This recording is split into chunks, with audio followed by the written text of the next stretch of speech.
Greetings, Commander. This is Alex, your cockpit voice assistant. Greetings, Commander. This is Archer, your cockpit voice assistant, or COVAS, installed to bring... Greetings, Commander. This is... Greetings, Commander. This... Greetings, Commander. This is... Greetings, Commander. Greetings, Commander. This is Leo, your cockpit voice assistant, or COVAS. Greetings, Commander.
Look, Marley's laying with Loogie. Loogie's behind him laying there.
Docking clamps retracted. Go for departure.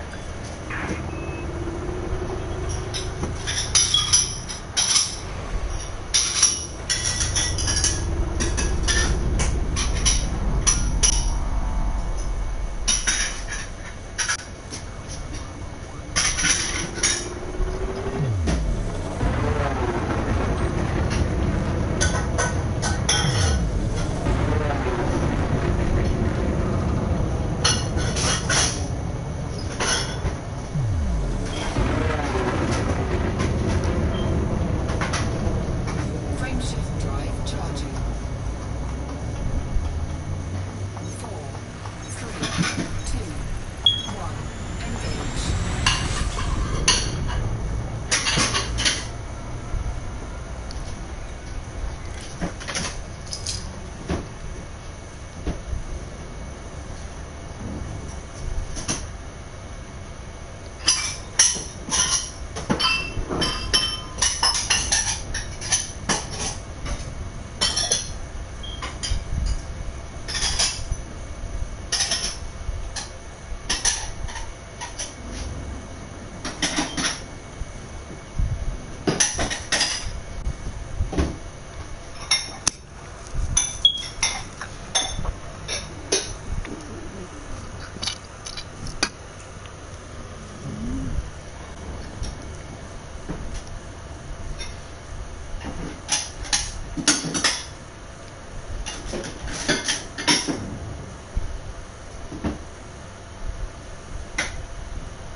Mike, Federal Flight Control welcomes you.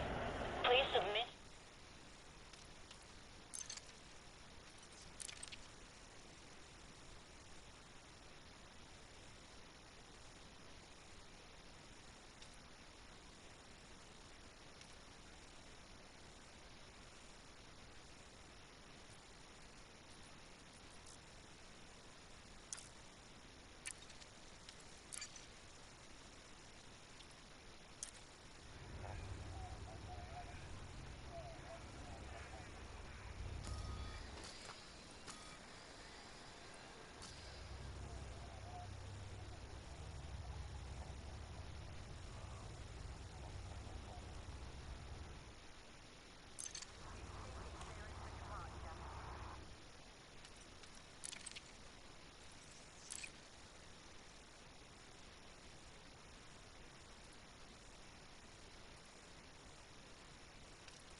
Landing permission denied. Decrease range and resubmit.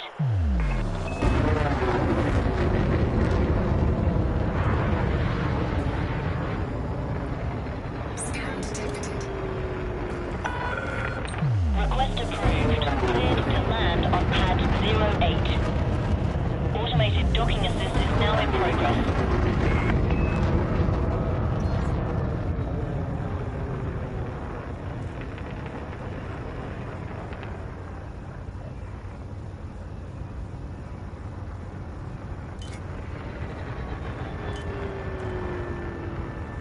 Scan detected.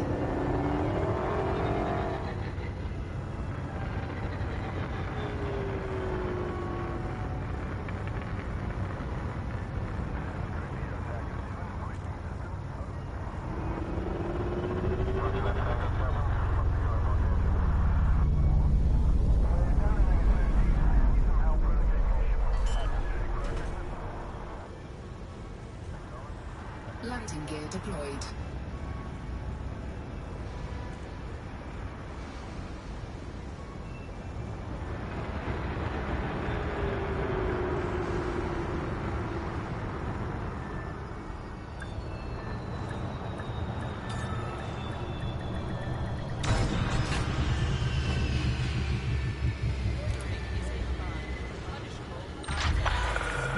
Contact. Ship secured.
Let's see here. Trying to think what we need to do here. I'm gonna find it in.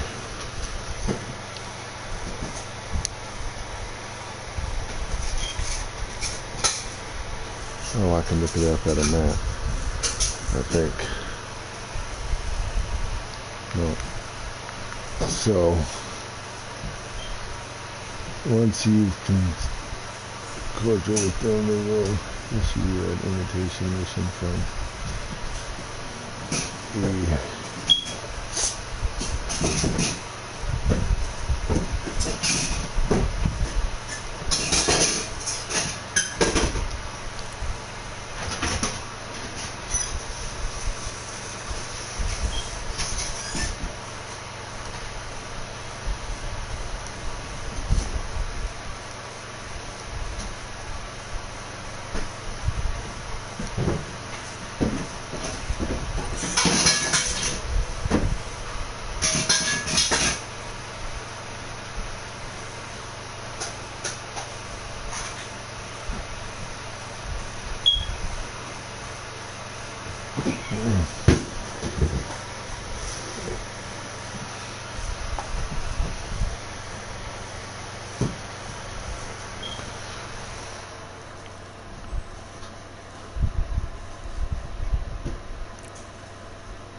Landing coupler disengaged. Clear for egress.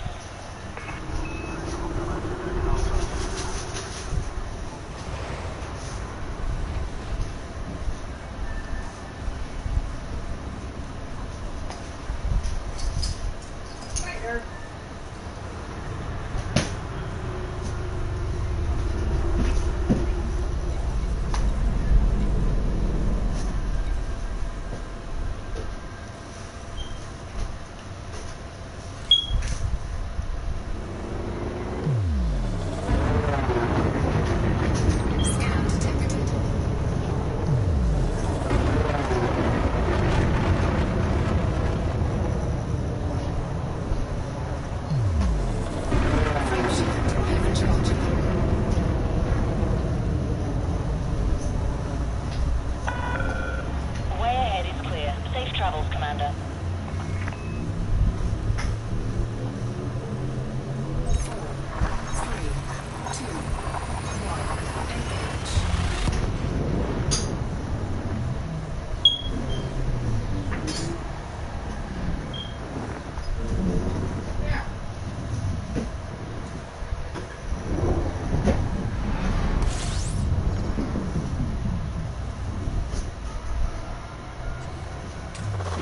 Fuel scoping.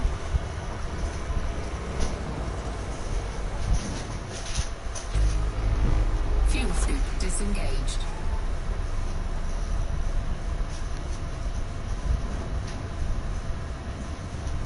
Frameshift drive charging.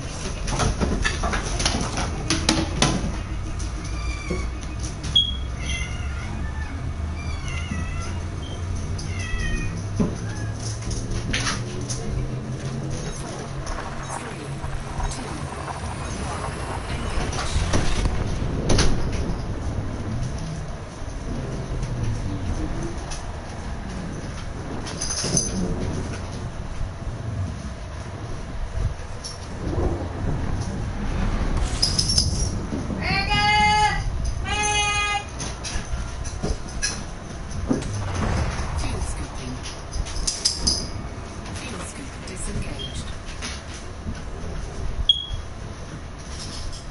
Frameshift drive charging.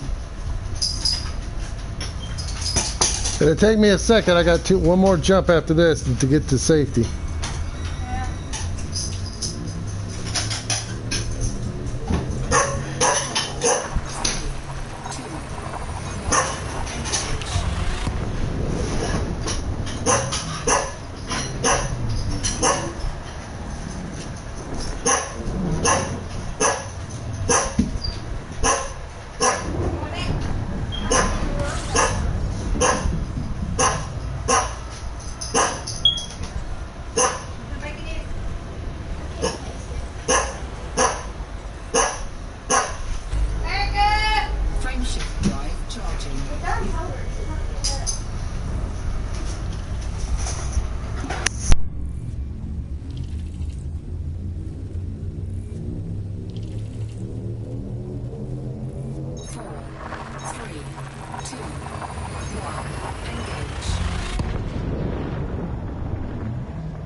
incoming.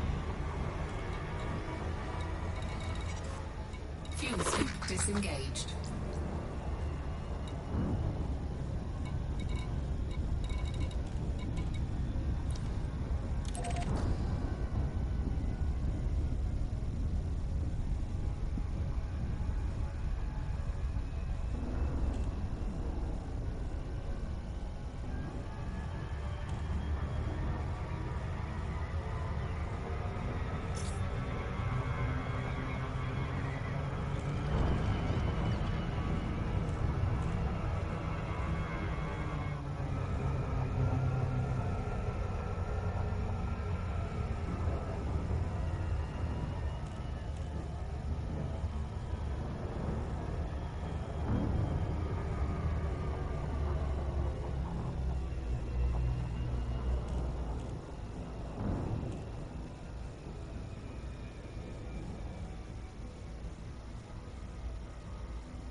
Oscar, Mike. We've prepared a landing pad for your arrival, Commander. Welcome to our station. Permission authorized. Set down on landing pad 08. You are clear for automated approach, Commander. Hyford's cache reveals mysterious project. Pilots Federation alert. A databank left by a crashed vessel on the Moon Colonia 5EA has reactivated, revealing clues as to its origin. The crash site was first discovered over 4 years ago via listening posts in the Colonia, Nichi and Wasat systems. These posts held landing gear deployed. Transmissions from the ship's owner, Commander Hyford, discussing his attempts to avoid members of a private military outfit he had previously worked for. This latest development was discussed by Eric Gunnarsson of the Wallglass Investigations Agency. Commander Hyford spoke of making deliveries to a nameless organization in the Pleiades, and left a data cache in the Colonia system that provided further details. Touchdown confirmed. Dispatching ground crew. Welcome to our starport, Commander. Heifetz cache, as some investigators referred to it, had remained locked until a manually set timer system finally expired last week. The information within has apparently directed pilots to investigate the HIP 26176 system. It's possible that Kit Fowler's recent theories regarding Black Flight, another old mystery, might prove relevant after all. But there are bigger questions that need answering. Who was Heifetz working for? Were they responsible for causing his ship to crash? And if so, what secrets were they trying to keep? Corporation plans Onion Head medical product. The pharmaceutical giant Neo Medical Industries aims to mass-produce Onion Head gamma strain as a medicine. The announcement follows a report from the Interstellar Health Organization, which details how the new Onion Head variant is an effective treatment for many psychological and musculoskeletal conditions. Alwyn Kendrick, CEO of Neo Medical Industries, told the media, "The IHO has confirmed the findings of our research of Onion Head gamma strains used for specific medical purposes. Clinical trials prove that its psychedelic qualities are no more intense than the side effects of conventional neuroleptics. It is inappropriate that a crime syndicate should provide a product that can relieve the suffering of millions. Therefore, we aim to build our own stockpile to expedite its distribution to common markets." This statement was viewed as controversial in some quarters, particularly within the Federation. However, there have been expressions of interest from many independent factions. The Kumo Crew Syndicate, which manufactures and distributes Onion Head gamma strain, has offered no response as yet. Neo Medical Industries is one of the two largest pharmaceutical companies in the galaxy, alongside Vandermeer Corporation. It provides healthcare services and equipment exclusively to Alliance and independent systems. Marlinists regroup in Civil War aftermath. The Marlinist colonies are recovering from a period of political infighting and interfaction conflict. Octavia Volkov has been voted in as the new First Minister following a snap election. Her decisive action against Aaron White's neo-Marlinist movement, which led to the elimination of the NMLA's political wing, drew huge support from voters. In a parliamentary address, First Minister Volkov said, "We must focus on building an independent society rather than changing the empire. In time we will evolve into the fully fledged Marlinist republic we have fought so hard for, and perhaps inspire our imperial cousins to walk the path to democracy." Marlinist factions now control all 8 of their original colony systems, some of which had temporarily fallen under external governance. They have also expanded into a handful of new systems. Prime Consul Coyote Tau, the chief ambassador of the Marlinists, has established formal channels with the Alliance Office of Diplomatic Relations and the Federal Diplomatic Corps. The Empire recognizes the Marlinist consulate, but maintains a distant relationship with what many consider to be subversive ex-imperials. The ceremonial funeral of First Minister Jenna Fairfax has taken place. Speakers drew attention to her achievements and leadership qualities. In a gesture that many viewed as an olive branch from the Empire, Princess Aisling Duval attended virtually and spoke of her meeting with Fairfax during the Galactic Summit. Mining campaign success for Zemina Torval. Pilots Federation alert. The Torval Mastopoulos mining initiative in the LTT-198 system has outperformed Recon Construction's rival campaign. Pilots delivered mined resources to the megaships Pride of Bitterwood and Tobias's gift to support the competing corporations. Ultimately, it was the new subsidiary of Mastopoulos Mining that received the greatest quantities. Senator Zemina Torval provided a statement to Imperial media. "This is an auspicious beginning for my new enterprise. I am pleased to offer rewards to my supporters at the Pride of Bitterwood in the EGM 559 system. In addition to credits, the top 75% of Torval's supporters will be provided with an experimental mining laser and permanent permit access to LTT-198. Constantia Torval, one of the senator's daughters, has assumed the role of Director of Operations with Torval Mastopoulos Mining. There has been no comment from the Mastopoulos family regarding the subsidiary, which is being run autonomously by Zemina Torval. CEO Emmerich Koenig confirmed that Recon Construction will soon withdraw from LTT-198. Pilots who supported its efforts can now claim reimbursement from Tobias's gift in the EGM-559 system. The top 10% of Koenig's supporters will receive an experimental abrasion blaster as well. LTT-198 State Limited has reinstated permit control for entry to the LTT-198 system. A new starport will shortly be constructed and administered by Torval Mastopoulos Mining. Onion Head's medical benefits verified. The Interstellar Health Organization has validated the Kumo crew's claim that Onion Head gamma strain, also known as Helix, has medicinal properties. Dr. Nisha Devi, one of the IHO's senior researchers, told the media, "We have analyzed user data in the independent systems where Onion Head gamma strain is on sale. Unexpectedly, the initial marketing claims that Helix can be used for medicinal purposes have been authenticated. A significant percentage of customers are believed to be using the drug for healthcare reasons rather than recreational use. Reports show that it is a successful treatment for many psychological disorders, bringing faster results than conventional neuroleptics. It may also provide effective symptomatic relief for patients with musculoskeletal conditions. Several research facilities are now running clinical trials on the viability of using Onion Head gamma strain in medical practice. The IHO is monitoring these studies and will publish the results. Vandermeer Corporation, the largest pharmaceutical company in the Federation, published a statement from its head of marketing Ronan Roscoe.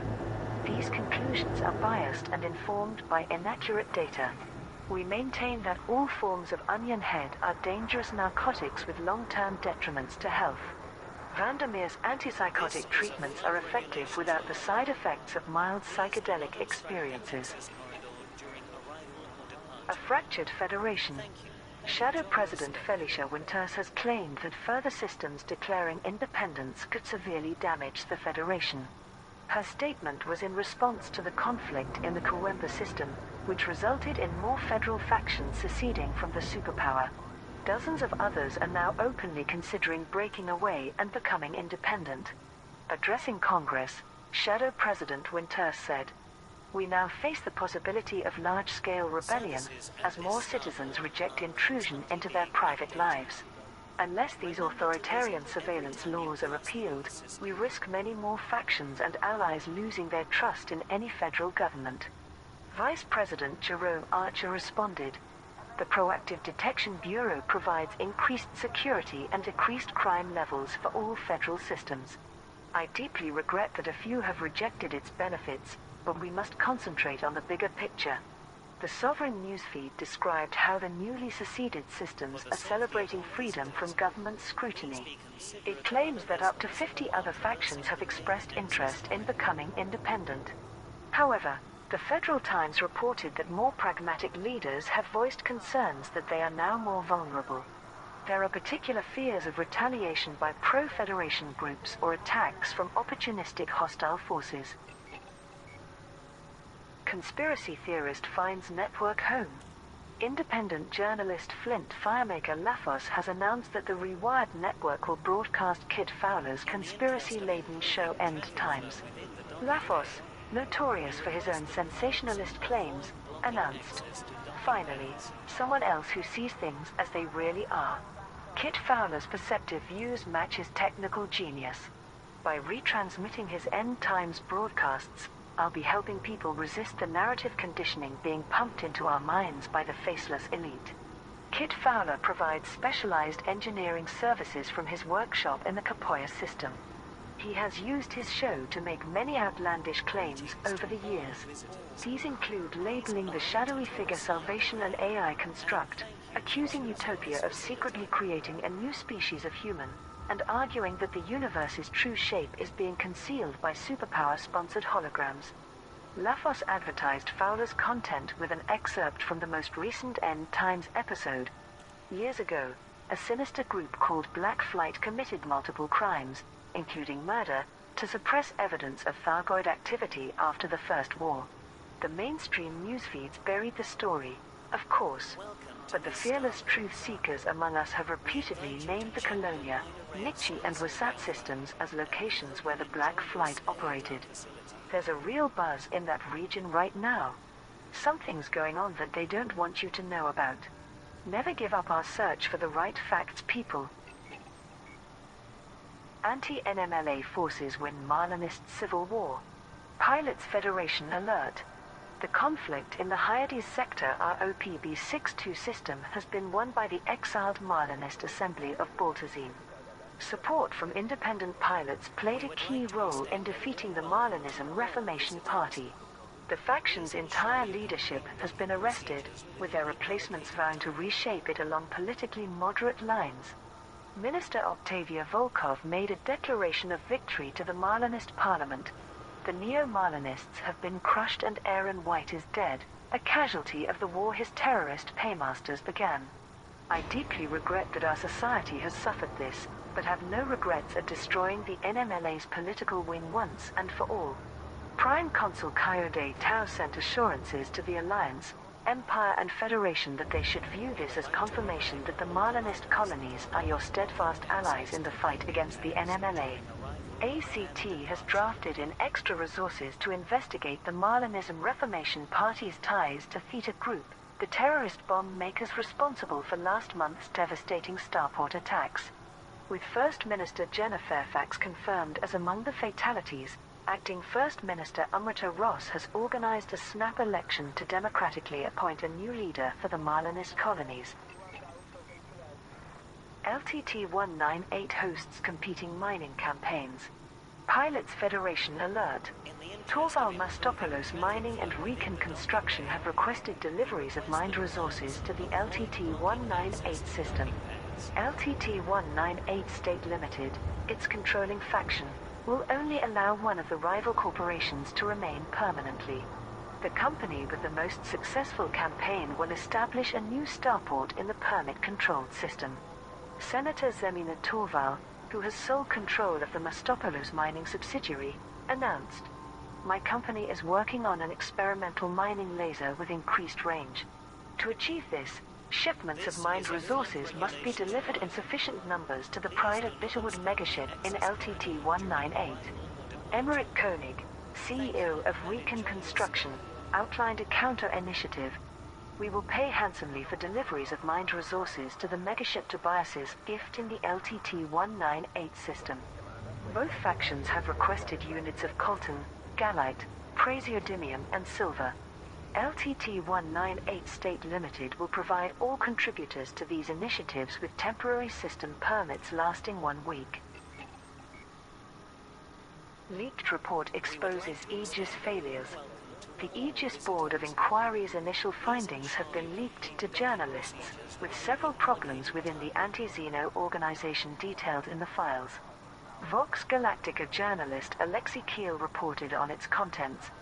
The independent inquiry into Aegis is in its early stages, making this disclosure of delicate information all the more embarrassing. Although only a summary, it highlights shortcomings that were immediately apparent to the investigators. The leaked files outline a pattern of poor internal organization and negligence. One claim is that Aegis accepted its heavy reliance on independent pilots entering combat situations against the Thargoids. A lack of technological breakthroughs since the first generation of AX weaponry is also criticized. Professor Tesro, who has since resigned, is singled out for prioritizing communication with the Thargoids rather than developing quickly deployed defenses. Interview transcripts show that some Aegis personnel consider the inquiry itself to be part of a larger agenda. A recurring claim is that the superpowers directly contributed to Aegis's inefficiency by reducing funding, and are now scapegoating Aegis management for a lack of progress. Dr. Paul Borman, chair of the Board of Inquiry, said that only the final report should be considered official.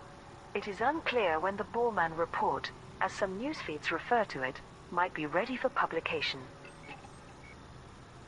Rival corporations compete in LTT-198. Torval Mastopoulos Mining and Recon Construction have both established a presence in the LTT-198 system. Marlon Royce, business analyst for Vox Galactica, reviewed the situation. It is highly unusual for two megacorps to set up new headquarters in the same place. But Mastopoulos Mining and Recon Construction have always competed aggressively for mining and transportation contracts, so it seems a new chapter in their rivalry has begun. This permit-locked system is controlled by the independent faction LTT-198 State Limited. Insiders claim that it demanded a fortune from both corporations in return for granting passage to its ships and allowing construction of industrial complexes on the planet Dini. This is the first significant move from Senator Zemina Torval's new company, an autonomous offshoot of Mastopoulos Mining. It may be that Recon Construction's presence is an effort to crush their old enemy before she can acquire further corporate strength. The Imperial Herald reported that Constantia Torval, one of Zemina Torval's daughters, has traveled from the Sintini system to LTT-198. It is believed Constantia has taken command of Torval Mastopoulos Mining's operations. Onion Head legality sparks debate. The introduction of Onion Head Gamma strain by the Kumo crew has reignited long-running arguments around the popular psychedelic drug. An interview with Sander Lachance, spokesperson for the Coalition for Legalization, was published by Vox Galactica. I have yet to see evidence that Onion Head is more harmful than common recreational substances. Open-minded people in independent systems are now discovering this for themselves. In response, other newsfeeds featured a range of opinions. On Akanar, foppish rogues of the Federation such as Zachary Rackham and Sir Randolph Plaskett may feel comfortable wooing trade tycoons with the outlawed weed, but legalizing low-cost Onion Head would risk the whole empire collapsing into a stupor. The Pegasi Sentinel, the popularity of Helix is steadily growing, and the revenue it generates will undoubtedly benefit those fortunate to live within Archon Delain's dominion. Sold today, imperial hedonists such as Senator Leatrix and Duchess Rounceville may offer such illicit treats at their decadent parties, but bombarding the masses with this cheap narcotic will have the entire Federation chasing unicorns. The Sovereign, tourists from many independent worlds are booking holidays to the Alici, Baraswar, Kishbako, Narstrand and Nokori systems, where the Gamma strain of Onion Head is legal. There is no shortage of Alliance citizens following suit, which may pressure the Assembly to formally legislate one way or the other. Marlonist civil war declared. Pilots Federation alert. Conflict has erupted in the Hyades sector ROPB-62 system between two factions of the Marlonist colonies. The exiled Marlonist Assembly of Baltazine has declared war against the Marlonism Reformation Party, which acts as the political wing of the NMLA. Political relations degenerated into open combat following the NMLA's recent attacks, with acting First Minister Amrita Ross's efforts to negotiate a peaceful resolution proving unsuccessful. A new megaship, Freedom's Voice, has entered service. It is acting as the operational base for the forces of the exiled Marlonist Assembly of Baltazine. Supporters of the Marlonism Reformation Party are gathering at the Steel Majesty megaship. This was formerly used by the Neo-Marlonist Order of Madrid to flee from their home system. Minister Octavia Volkov announced in Parliament, Aaron White and his collaborators are directly responsible for tens of thousands of deaths. I will not rest until they are defeated and brought to justice. Minister Aaron White sent this response from his private vessel. Volkov's unlawful strike is a violation of our colony's charter. We call upon all true Marlonists to defend us from this illegal act of aggression. The Alliance, Empire and Federation have informed the Marlonist Consulate that they consider this conflict to be a strictly internal matter. Victory against Federation for independent factions. Pilots Federation alert. New Kuwemba Labour has successfully seceded from the Federation and inspired other systems to declare independence. The conflict in the Kuwemba system ended with federal loyalists lead Shotep for Equality being defeated. As a result, all systems controlled by New Kuwemba Labour will remain independent. This has inspired Selkana Labour, United HIP 108095 Values Party and Mutumu Future to also sever ties with the Federation, spreading the rebellion across a further 28 systems. The victory was announced by Governor Sonal Mishra, the leader of New Kuwemba Labour. We owe a huge debt to all pilots who helped us secure our freedom. It is regrettable that we were forced to secede, but this should be a warning to President Hudson that he is taking the Federation down a dangerous path. The rebelling systems have now shut down links with the Proactive Detection Bureau, which monitors all private and public communications. More federal factions are now debating secession as the only way to guarantee their citizens' privacy rights. Pilots who fought for New Kuwemba Labour can now claim their rewards from Gagnon Ports.